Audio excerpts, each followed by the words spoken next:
Eh bien bonjour les amis, bienvenue aux auditeurs et auditrices de cette nouvelle chaîne des Chroniques du Sherpa. Comme vous allez le comprendre ici, nous allons faire non pas un retour vers le futur, mais bien un retour vers le passé, telle la machine du projet Looking Glass, afin de reprendre les événements en 2020 pour remonter l'actualité vers 2025.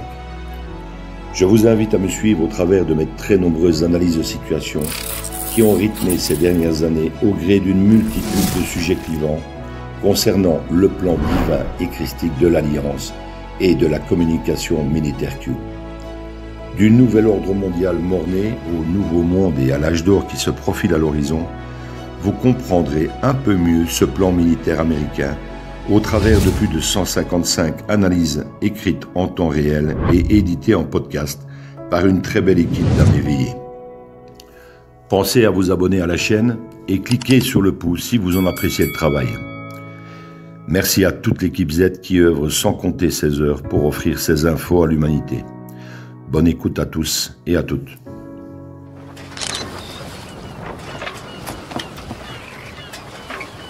Where we go one, we go all.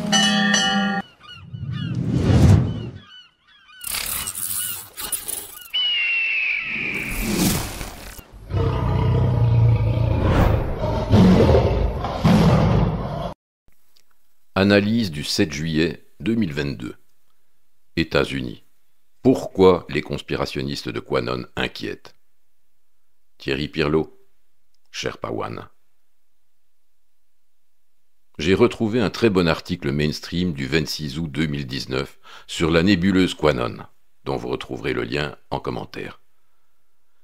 Un article bien sûr très orienté complot et extrémiste de droite, à qui il doit manquer quelques neurones, mais dans l'ensemble très juste sur la réalité de Q, même si le journaliste tente de décrédibiliser l'ensemble du mouvement. Cependant, quelques erreurs subtilement introduites dans l'article sont à corriger d'urgence. Premier point. La notion de deep state ou état profond ne date pas de 1980 en Turquie, mais elle date bien de John Fitzgerald Kennedy en 1963, à l'occasion d'un discours mémorable à l'attention du peuple américain qui l'enjoint de se méfier du deep state américain, qui pour lui n'est autre que le complexe militaro-industriel, devenu avec le temps une véritable hydre 100 fois plus puissante que le gouvernement américain lui-même, et qu'il tient pour responsable de la dictature mondialiste qui s'installe dans le monde à grands pas. JFK en est mort.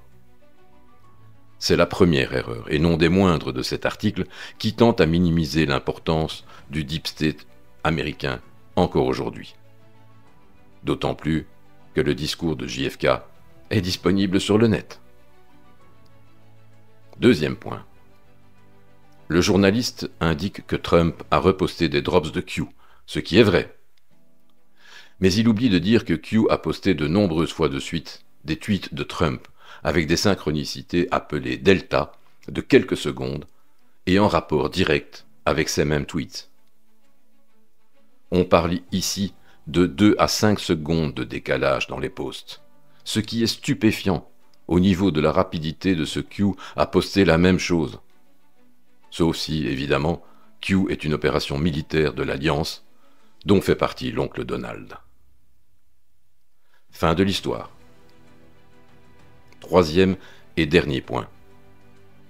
Le journaliste parle de l'île d'Epstein comme de l'île aux enfants avec Casimir en parlant de jeunes filles dénudées.